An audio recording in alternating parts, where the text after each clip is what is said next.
USC isn't really making a splash in the transfer portal right now. Instead, they're kind of just plucking a bunch of lesser known names with experience. Guys who are looking just to get a chance for more exposure, playing in Los Angeles. Oh, and in other news, USC needs to find a replacement for Husan Longstreet. He's entered his name into the transfer portal. We're going to talk about that. We've got Kendall Hollowell back from USC on SI. Dive into that. USC's transfer portal, the defensive coordinator position, what's going on there. Big show coming up on this episode of Locked On USC.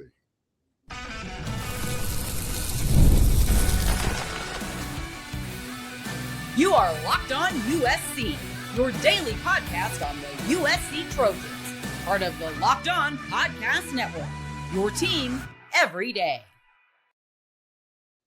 Hey, fight on. Welcome to another episode of Locked On USC, part of the Locked On Podcast Network, which is the #1 sports podcast network. So whether you're watching the show on YouTube, you get to pick the platform, you get to download this podcast. This show is always going to be free. This show is always going to appreciate your support. And today's episode is brought to you by FanDuel. The college football playoff is here, and FanDuel is the best place to get in on the action all playoff long. So visit FanDuel.com to get your college football playoff profit boost every game day. Kendall, welcome back.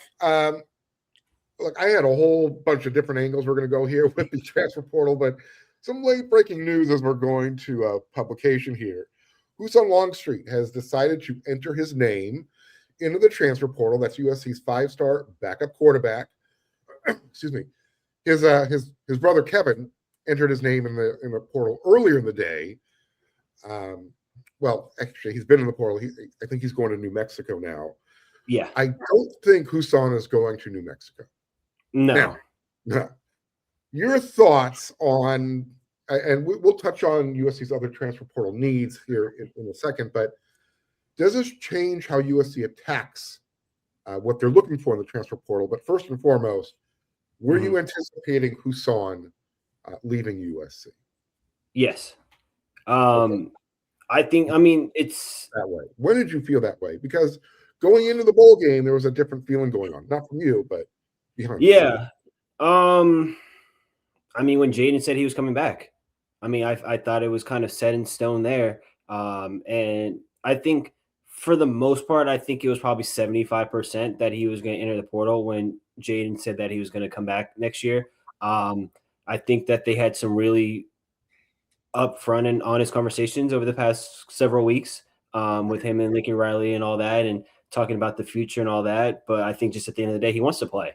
And honestly, like I can't fault him for that side of it, right? He, I imagine this is the first time in his life that he hasn't actually played. He was a starter as a freshman when he went to Inglewood before he transferred to Corona Centennial.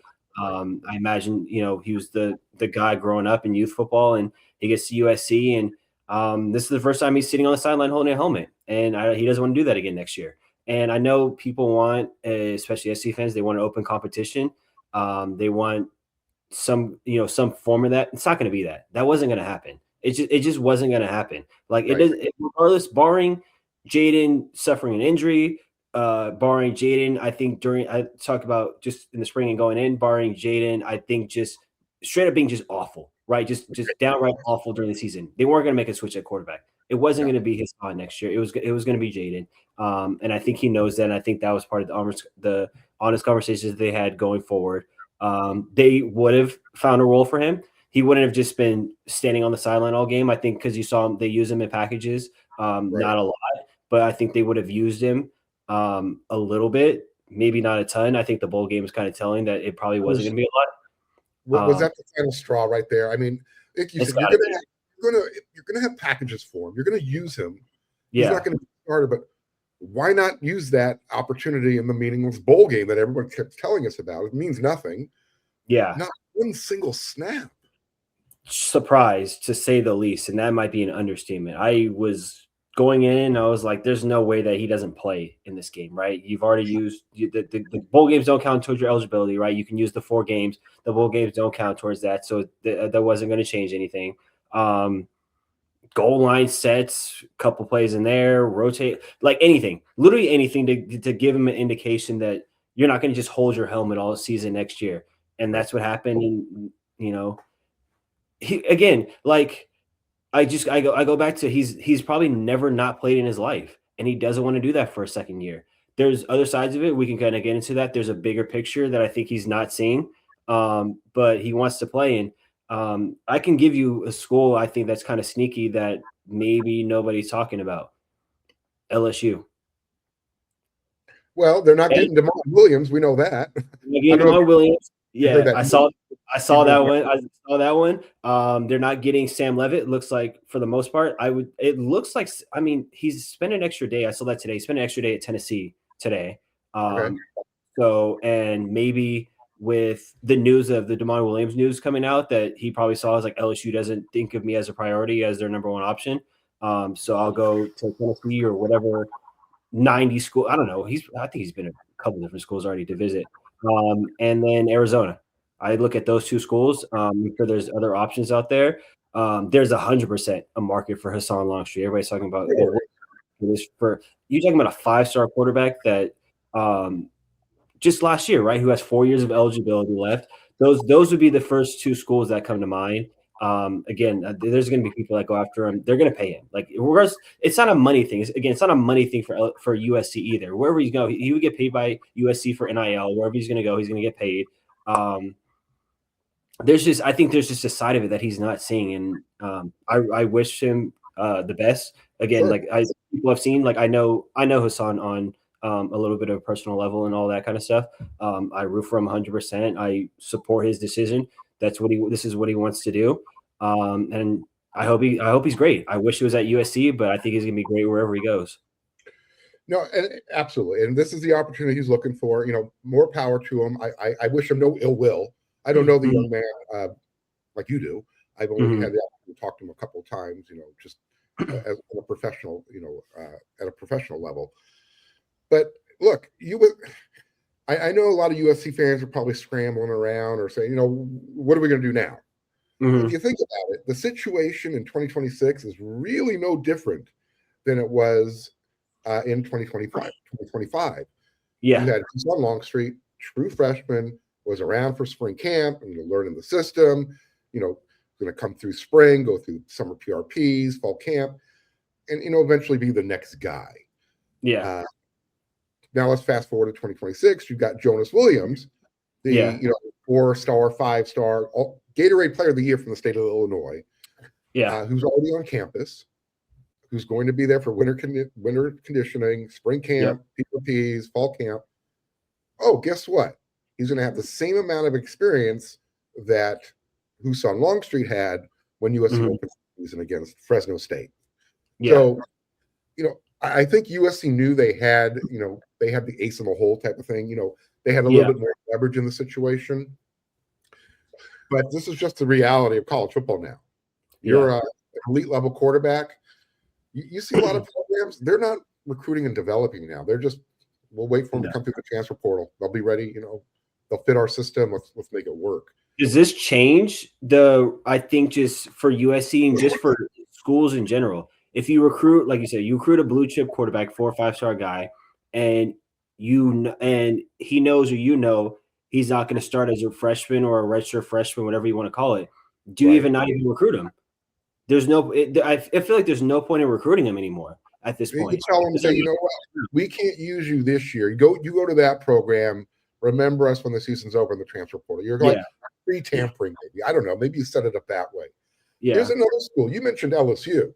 Dante Moore goes to the NFL. Yep, I knew I didn't want to say it. I knew it was will go apoplectic. It will. Yeah. I mean, that would be like the worst possible scenario for USC fans. Are you kidding me?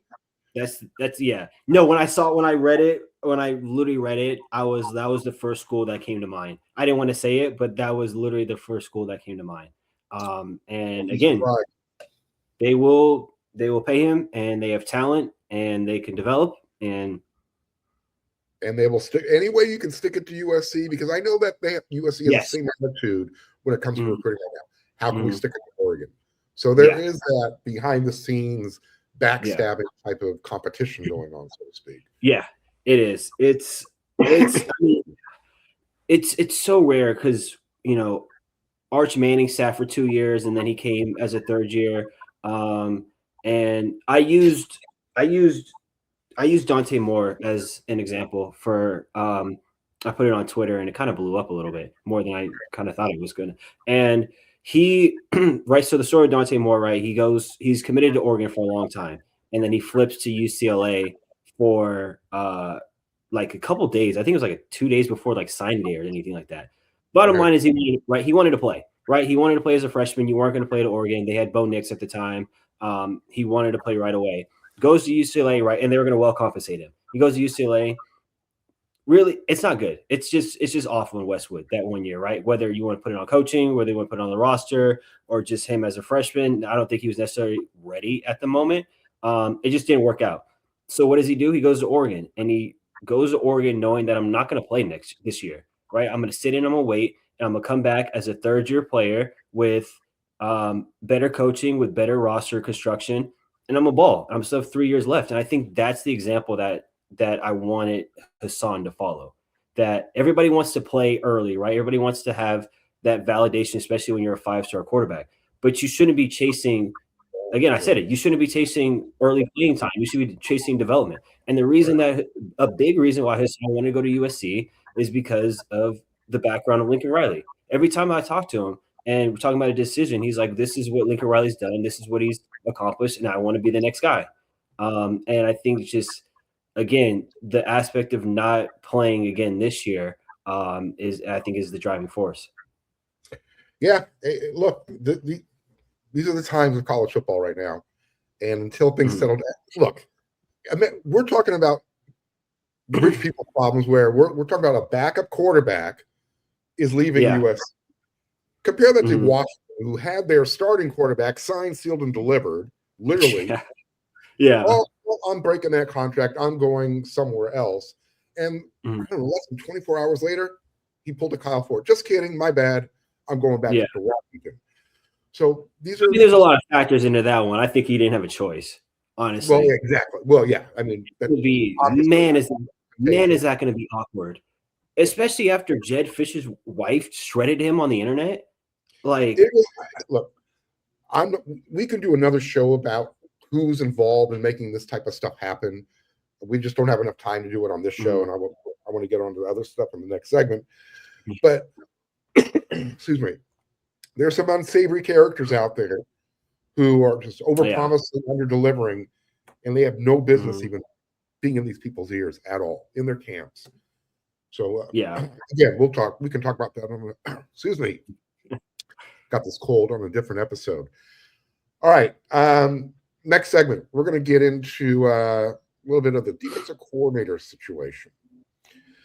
And then actually, we're going to save that for the third segment. Husan Longstreet kind of messed things up. So forget the rundown. Next segment, Kendall and I, we're going to talk about the transfer portal. First question for you, does USC need to get a quarterback? We'll talk about that next. And I want to get your opinion on something else. And then in the third segment, you and I are going to talk about the defensive coordinator situation. All that's next.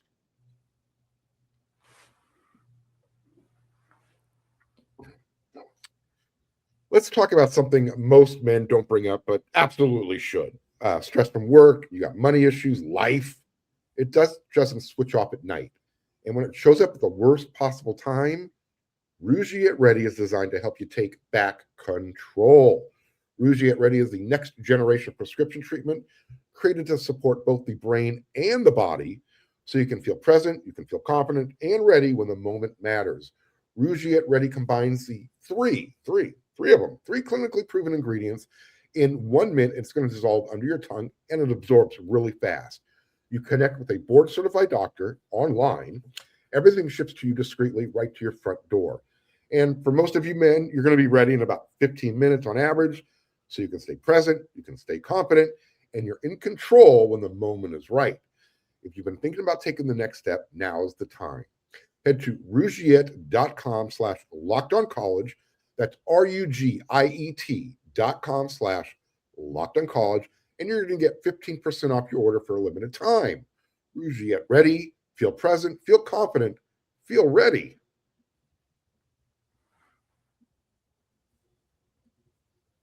One more time, thank you for making Locked On USC your first listen of the day.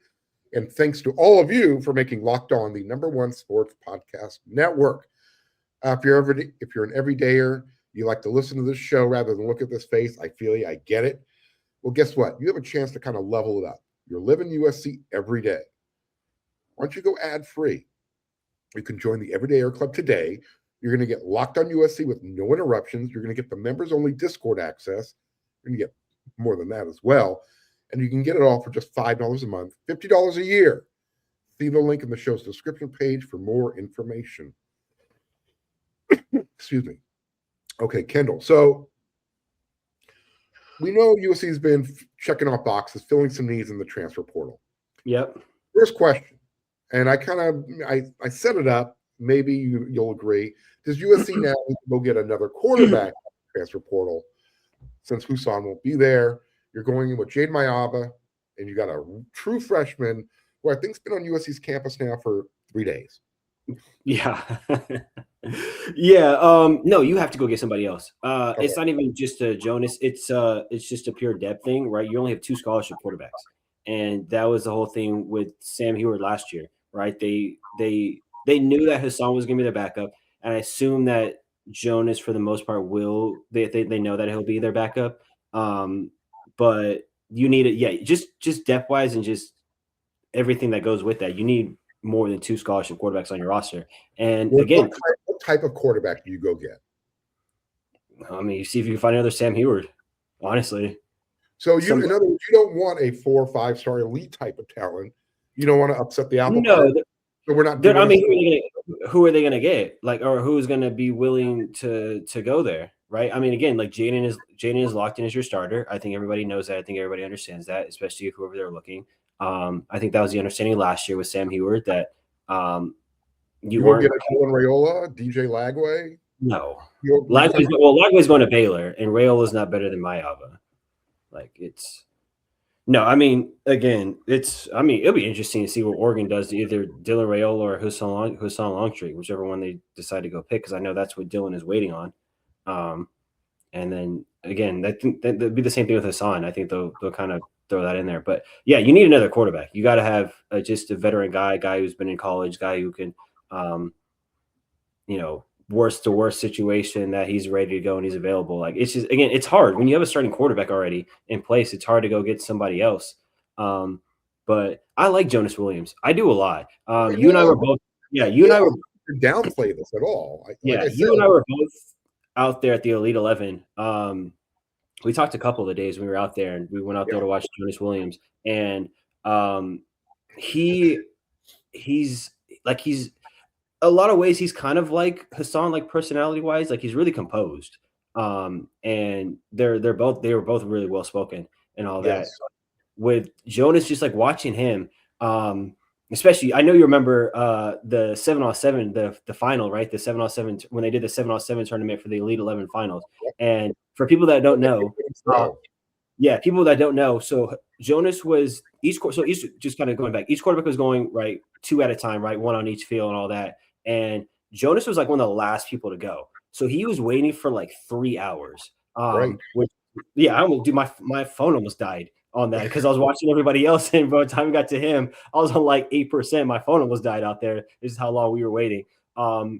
Didn't matter. He went out there, and he was by far the best player on that part. I'm gonna tell people it was not stunning that I was surprised, but I was just in awe of what I was watching. Like he went out there and shredded. He just, again, another context that it was local high schools, right, that were competing in it and all that around him. The defense that he was playing was by far the best defense that was out there for that tournament. And he shredded them with guys that he had never played with, never practiced with. And he went out there and he was phenomenal. He's a lot like, when I watch him, it's a lot like CJ Stroud. I see it. That's what I think. That's kind of the comp I would go with. I think he's obviously a little bit shorter than CJ. But I think just when he gets going, especially Jonas, he's surgical, and it is very, very enticing to watch. Yeah, he can make all the throws. There's no doubt about that. And he can throw on the move. He can throw from the pocket. He's got different arm angles. He's got the skill set to make things happen. Yeah. And look, let's be honest here. USC's wide receivers make a lot of quarterbacks look really, really, really good. Yeah. I mean, you just had another Biletnikoff winner with Mekhi Lemon, Jacoby Lane, which is, a human Velcro film. Yeah. So whomever is going to be quarterback for USC, and we know it's going to be Jay Mayaba this year. We now assume it's going to be Jonas Williams in 2027. Yeah. Whoever is playing quarterback for USC, they're always going to have some really cool toys to throw the ball around to. All right. Last question on the transfer portal. Yeah. Do you like, and again, without going into big detail about it, do you like their approach? They've got 6-7 guys so far. Yeah, they just picked up a punter. I'm sorry? They just picked up a punter. Yeah, they just picked up from Memphis. Yeah. So it's, we know how much money USC spent. Well, we think we have an idea how much money USC spent with the high school recruiting class.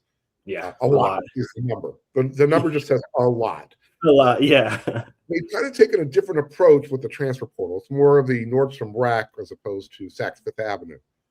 Do you like think so? I think we have different opinions a little bit. Obviously they're not it's not just, I guess, like pure stars that you're looking at, right? Let me put it this way. You had a really good wide receiver in Terrell Anderson from North Carolina State. Like it. I really like it. You had a chance to put your a bid out there for Nick Marsh and for Cam Coleman. I don't believe they're ever in the mix for Cam Coleman. Regardless, I don't think he was ever going to. They had a visit scheduled before they took Anderson. They did, but we can go again. We can go into that for a long time. I don't think that they're ever in play. I don't think he was ever leaving the South. But and again, I'm not knocking the young men they're bringing in. I think these are solid contributors. Yeah. But again, if you're going to be in for a penny or in for a pound when it comes, you'd spend all that money on high school kids. Why not make the same type of investment for the best guys available? You need help at linebacker. You needed help at the rush edge rusher. Yeah. That's where I'm going with this. Yeah. So I 100%. I hear what you're saying. I think I do like the approach that they had because it's very different than what they did last year, right? Yeah. They went after guys that have played and have production, right? It's not projections, right? Jamal Jarrett was a projection. Keyshawn Silver was a projection. Like, these are guys that he doesn't have. Again, if he really had production like that, he would have never left. He wouldn't have left North Carolina. He would have left Kentucky, and we saw that on with them this year. And same with DJ Harvey. I mean, it's a group of 5 guy. He had a very good year, but it's a group of 5 guy. They've gone after power 4 players that have proven themselves, that have shown something, right? Right. Devin Bryant, he's not the top linebacker in the class, right? Or in the transfer portal, but he was started on the team in tackles at Washington. So you know what you're getting. You've seen him do it. Montez Williams, second team all Big 12 in 2024. He got hurt this past year, but he has ball production. You know what you're getting in him. Terrell Anderson. I love Terrell Anderson. I think he's phenomenal. Like I said, this is a great get.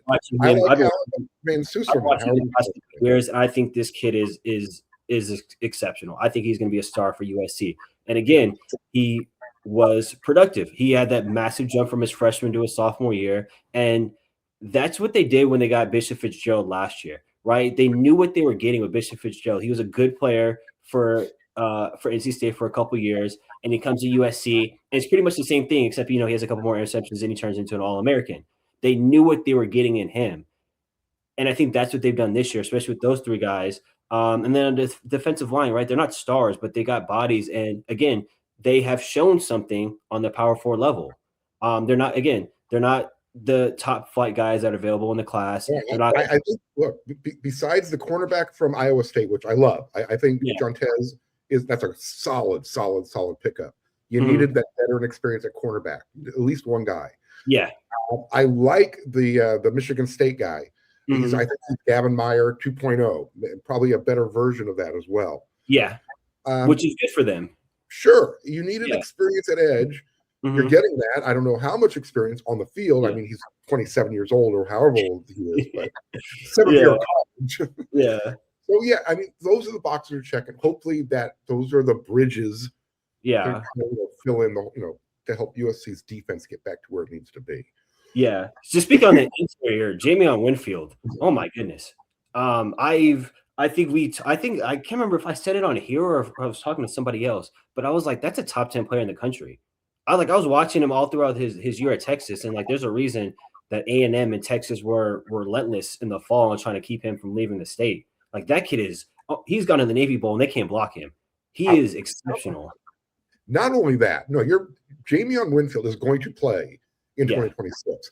Yeah, but I talked about it on yesterday's episode. I mentioned Breck Koleje and I mentioned Luke Wafel. He starts. Koleje starts next year. Yeah. Luke has that. He's ready to play college ball. He looks like a fifth-year senior. Yeah, Breck Koleje has that. I've been in college for 5 years mentality already. The way he approaches the game. A dog. Oh my goodness, dude! I cannot. When you talk about people like watching film, I love watching. Just as an offensive lineman, I loved watching his film, especially this past year. And if people notice that he's listed as a center when they signed him, he's going to start. That kid starts for them next year. He changes the mentality of the offensive line. He brings a toughness and he's big too. Like that's a big center, right? No, he's like 5'6". Like he's a nasty dude. Yeah. And if we were talking his language, he's a nasty SOB. I mean, he's just. I love the way he talks. We need more of those players on the roster. That's all. The more I watch some of these kids, like it's plug and play. Like Wafel, even if he doesn't start, Wafel is he's playing.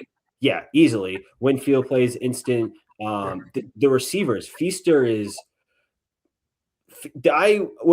Here's my thing because I got into it with some people on. I didn't get into it. I don't really argue on Twitter, but people are talk about what kind of impact can a freshman really make. Look at Oregon. Look at Brandon Finney Jr. That kid erases half of the field, and he's an 18-year-old freshman. DeCorian Moore is a phenomenal freshman. Look how much what he elevated for their offense. Jordan Davidson, the running back. Look at what he did for their offense. And USC has those guys. Like those guys for Oregon are exceptional, right? And we saw them firsthand when they played them. And we've seen them in the playoffs. USC has those kind of guys coming in next year that are you watch them like that's a freshman. They have multiple guys on the front on skill positions. It's a class that is. I don't think people really understand. People are like, oh, they're number one because they had 35. No, it's more than just quantity with this class. I don't even argue with people that anymore. I'm like, I'll wait for the fall. I'll wait for you to see them play live because I cannot believe some of these kids watching. That's a college player already. To all the USC haters out there, this USC's number one class is not because of quantity.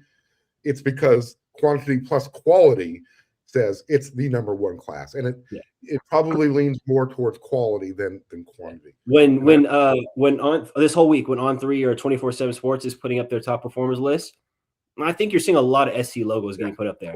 Yeah, there's a reason for that.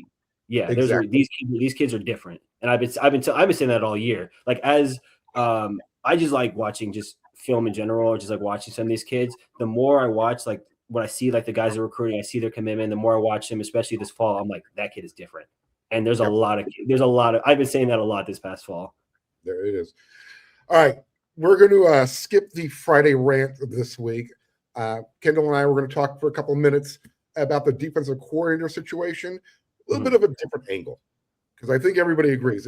It's one of two things, it's actually one of three things are going on right now. But I want to ask you a specific question about that. That's coming up.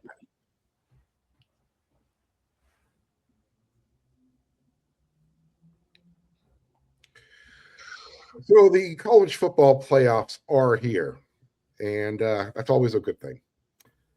FanDuel is always a good thing for you as well. It's giving all their customers more ways to get in on the action every single game day of the playoffs. Right now, Miami and Ole Miss, they're playing. Miami's leading, just letting you know. Here's what I love about it. You get a profit boost when you use FanDuel and you use them in the app. You can ride the favorite when you think a team controls the matchup. You can take a shot on the underdog if you feel an upset's coming.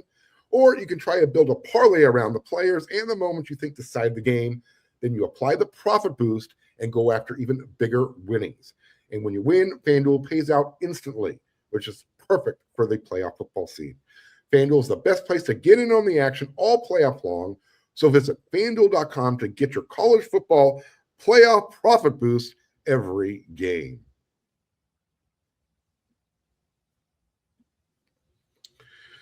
Okay, Kendall. So here's my question for you. I think one of three things is going on with the defensive coordinator situation. USC's next defensive coordinator is still coaching in the college football playoffs, and he's not going to have enough time to assemble his own staff when he eventually shows up. Two, USC's next defensive coordinator is still coaching in the NFL and getting ready to go on a playoff run. Same situation, not going to have time to, install his own staff. Three, USC already knows who it is. It's possibly an in-house promotion. Here's my question. Yeah. If Coach Riley has already made the decision, we also found out recently that he's retaining Trovon Reed at cornerbacks coach. Well-deserved. Number one priority. Number one. Yeah. Absolutely. We know Sean Nua, it seems like he's going to be sticking around. He's not getting the DC job at BYU. So maybe this is a nothing burger. It looks like the whole band is coming back, but with a new front man to kind of lead the show. First, I guess, where are you on the spectrum of what USC situation is with their defensive coordinator? And this, I kept bringing up, not going to have enough time to fill their own staff. Is Lincoln, assuming the new DC does get to have autonomy, is Lincoln Riley doing his assistants any favors by, closing that window of looking for another job if the new DC wants to assemble his own assistants? That's the angle I want to take. That might have driven some coaches away, honestly. That we all know who I'm talking about. But you brought up Coach Reed. Like, Coach Reed was number one priority. You have to bring him back. You talk about a rising star in this industry for his ability to build relationships, to developing. We saw players get better throughout the year. Nobody wants to say it now because of the way that his season ended. But Marcellus Williams, the jump that he made from the beginning of the year to what he was at the end of the year was drastic. And I think, I don't know the name, but I think they do have somebody. I think that you can't sign some of these transfer portal guys. I don't think Jontez Williams comes unless they told him that this is the direction that we're going in, or this is what it's going to look like. I don't think you get any transfer portals without having some kind of. Is the guy coming from the NFL or is he coming from college? Where are you leaning on this? Because there's no reason to not promote. If it's in house, name it, make it happen. That would be yeah. That's they couldn't do that. That couldn't be the move. Coach Anderson is. There is the angle. People are taking the angle from. We want to wait till the transfer portal window closes so we don't lose any of these players. That it might have a special relationship with Coach Henney or with Coach Bell. Yeah. No, I get that. College or NFL? No, it's got to be the NFL now, right? Some people think we're waiting for Miami's defensive coordinator, Corey Heatherman. Is he that was Kendall making that noise. That wasn't me. I was because that's is that a better situation than what he's in right now? I don't know. I'm just throwing it out there. Yeah. So, no, I understand that. Who's not the college that they would go after? You're thinking that's still in the playoffs. They're not getting Indiana's defensive coordinator, which would be a wet dream for me. And I think Brian Haynes is the dude. So now you're going to wait even longer for somebody from the NFL who hasn't even started the playoffs yet? Yeah. I mean, you can tell. This is we're getting in the NFL. This is such a weird thing. I don't know. Maybe it is college. Now that you put it that way, maybe it is in-house. It can't be in-house. All these options are still on the table. Is what I'm saying. I'm not anti Coach Henderson. I don't have anything against Henderson. And I think he can't be the hire. That cannot be the hire that you do. Well, what if it's Belk and co-defensive coordinators? Belk has the experience. He's done it. Defensive coordinator? I'm sorry? You said Henderson as a co-defensive coordinator? Yeah, because Belk has the experience. He's done it at Houston. Oh, them together? Yes. No. No? You still don't know it? That cannot. That can't be. Again, I don't have anything against those guys at all. That can't be. This is the singular most important hire that Lincoln Riley will have in his college and his coaching career. It's not even close. It is not even close. This is the number one job. And he talked about it after the game, right? He's talking about how his phone has been blowing up with it, and the search that they're going to do. That cannot be the move that you make. You cannot just, again, like watching what they've been the past 2 years, which is, again, drastically better than what they were the past 2 years. When you start at the bottom, there's only one way to go up, which is you can only go up, right? When you're at the bottom of every single category in 22 and 23, you can only go up. But that defense has not been up to par. Their players have not been at the level that they should be at. Those cannot be the hires. That is okay. So there, okay. Maybe that doesn't do anything to that just leans more into the narrative that you're just about offense. Again, and not that those guys can't succeed. I mean, Belk has experience, right? They both do an excellent job of recruiting and connecting with players, and obviously seeing the defensive lineman coming to bat for Henry. They love him. They all love him. Like, that's not – but what you've been the past 2 years, you can't just be like, oh, let's just elevate the two guys that we have on staff. That's not going to get – that's just – you need to change. I want them to keep, right, these position coaches, right? I think keeping Henderson is vital. Keeping Belk, obviously Reed, like, those are vital. Like, I think those from what they can do for recruiting – I think whoever's leading the band has to accept the fact this is your assistant. These exactly.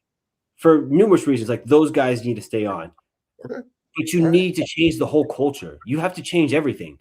You're not tough enough. That's evident in the Illinois, the Notre Dame, the Oregon, throughout some of these other games. You're not tough enough, right? You haven't done a good enough job of executing scheme. There needs to be a new guy at the head of the table, and it can't come from in-house. You have to change the whole thing. It better be John Harbaugh or Pete Carroll then, because I think you've got if you're gonna make your next defensive coordinator, accept what's already there, as far as his assistants, that could be a little contentious at times, I would imagine. So it can, that's all I'll say on that. Look, we can spend a lot of time on this, and in fact, I'm going to have you back if you're available in a couple of days. Maybe we'll dive more into this. We'll talk more about what's going on. So, look, breaking news: Husan Longstreet, he's in the transfer portal. USC now has to kind of reassess their transfer portal needs because you have to factor in a quarterback. How much do you want to spend? What type of quarterback? And you're still trying to fill that defensive coordinator position. So there's a lot of stuff going on with USC right now. A lot of good stuff too. You've got the Navy All-American game. You got guys showing out there. New guys already moving in on campus. Yeah. Kendall, I'll have you back. We're going to talk more. So that's it for this episode of Locked On USC. A lot of information, not enough time, so we're going to have to do so. We'll have to do it again. So it always feels like there's more going on in the offseason than the actual season. Like that's like it's like there's more to write about. There's more to cover. There's more like than the actual like season that we just had. We would love to have a drama-free offseason around USC, but that's not part of the DNA. Have they ever? No. Love to have one. Maybe sooner than later, but let's get a defensive coordinator first. All right. There you go. That's it for this episode. We'll be back again for another one soon. Until then, everyone, you know what to do.